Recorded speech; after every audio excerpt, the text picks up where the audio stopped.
Hello friends, இன்னைக்கு நாம ரொம்ப சாஃப்டான அண்ட் கிரன்ச்சியான நான்கட்டாய் பிஸ்கட் எப்படி செய்யறதுன்னு பார்க்கலாம். இந்த நான்கட்டாய் பிஸ்கெட்டை நிறைய டைப்ல நாம செய்யலாம்.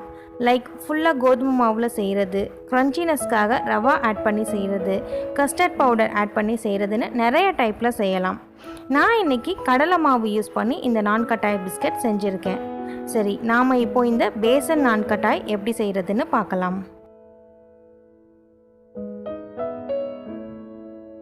இந்த பிஸ்கட் செய்கிறதுக்கு நாம் ஒரு பவுல் எடுத்துக்கலாம். அதில் ஃபர்ஸ்ட் ஒரு கப் நெய் எடுத்துக்கலாம். நான் என்னோட ஹாஃப் கப் மெஷர்மெண்ட்டால் 2 டைம்ஸ் எடுத்திருக்கேன். இப்போ அடுத்து நாம் இதில் ஒரு கப் பவுடர்ட் சுகர் ஆட் பண்ணிக்கலாம். இது நார்மல் சுகரில் 2 ஏலக்காய் ஆட் பண்ணி நல்லா பவுடர் பண்ணிவிட்டு அப்புறம் ஆட் பண்ணியிருக்கேன். அப்புறம் அதை ஒரு விஸ்க் வச்சு நல்லா பீட் பண்ணிக்கலாம். அந்த பவுடர்ட் சுகர் அண்ட் நெய் நல்லா மிக்ஸ் ஆகுற மாதிரி நல்லா பீட் பண்ணிக்கணும்.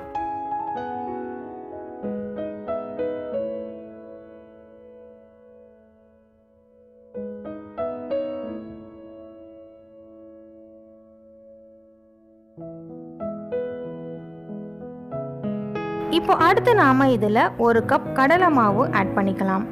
அப்புறம் அதோடு நாம் 2 கப் மைதா ஆட் பண்ணிக்கலாம். மைதா மாவுக்கு பதிலாக நீங்கள் கோதுமை மாவு கூட ஆட் பண்ணிக்கலாம். பட் டெக்ஸ்டர் லைட்டாக டிஃபர் ஆகும். அப்புறம் அதில் 1/2 ஸ்பூன் பேக்கிங் சோடா ஆட் பண்ணிவிட்டு அந்த மாவை நல்லா மிக்ஸ் பண்ணிக்கோங்க. ஃபர்ஸ்ட் மாவை நல்லா மிக்ஸ் பண்ணிவிட்டு அப்புறம் அந்த மாவை கீயோடு நல்லா மிக்ஸ் பண்ணிக்கலாம். மாவை நாம் சப்பாத்தி மாவு மாதிரி மடித்து பிசையக்கூடாது. ஜஸ்ட் அந்த மாவை எல்லாம் ஒன்றாக்கி கொண்டு வந்தால் போதும்.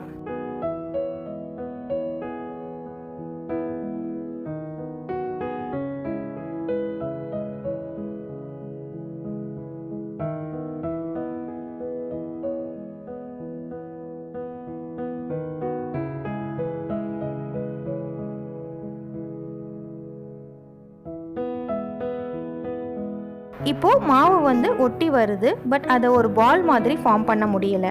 ஸோ நாம் இப்போது 1 ஸ்பூன் அளவு மில்க் அப்படி இல்லைன்னா கர்டு ஊற்றி இதை நல்லா மிக்ஸ் பண்ணிக்கலாம். எப்போவுமே ஸ்பூன் அளவில் தான் மில்க் ஆர் கர்ட் ஆட் பண்ணணும்.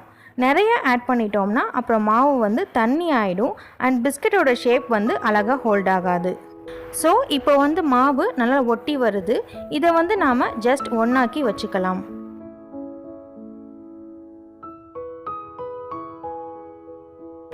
அப்புறம் இப்போது ஒரு அலுமினியம் பிளேட்டில் லைட்டாக கீ தடவி வச்சுருக்கேன். இதில் நாம் இப்போது பிஸ்கெட்ஸை லைனாக அரேஞ்ச் பண்ணிக்கலாம். ஸோ இப்போது ஒரு சின்ன பால் சைஸ் மாவு எடுத்து அதை லைட்டாக ஃப்ளாட் பண்ணிவிட்டு கிராக்ஸ் இல்லாமல் அழகாக ஷேப் பண்ணிக்கலாம். மேலே நட்ஸ் வச்சு டெக்கரேட் பண்ணிவிட்டு நாம் அரேஞ்ச் பண்ணிக்கலாம்.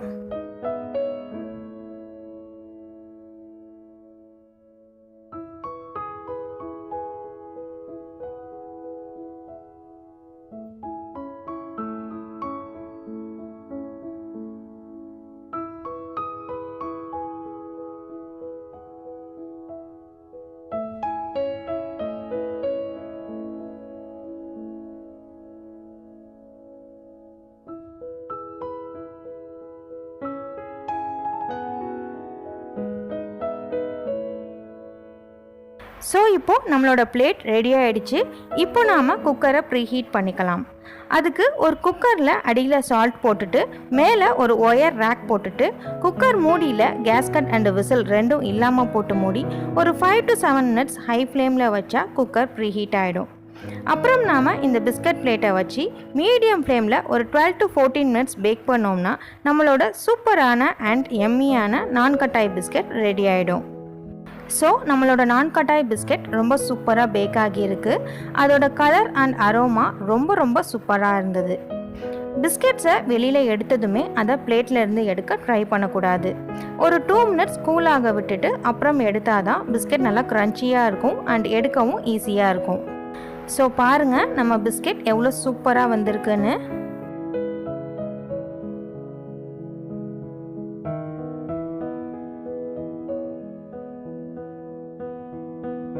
ஸோ இந்த பிஸ்கெட் எவ்வளோ க்ரன்ச்சியாக இருக்குன்னு பாருங்கள். இதோட டேஸ்ட் சான்ஸே இல்லை. சீரியஸ்லி ரொம்ப சூப்பராக இருக்கும்.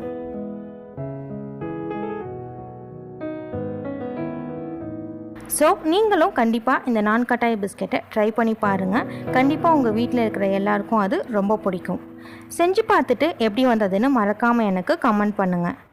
இந்த வீடியோ உங்களுக்கு பிடிச்சிருந்தா லைக் பண்ணுங்கள், உங்கள் ஃப்ரெண்ட்ஸ் அண்ட் ஃபேமிலி கூட ஷேர் பண்ணுங்கள், அண்ட் மறக்காமல் என்னோடய சேனலை சப்ஸ்கிரைப் பண்ணுங்கள். கூடவே பக்கத்தில் இருக்கிற பெல் ஐக்கானையும் கிளிக் பண்ணிக்கோங்க. அப்போ தான் என்னோடய நியூ வீடியோ நோட்டிஃபிகேஷன்ஸ் உங்களுக்கு உடனே கிடைக்கும். தேங்க்யூ.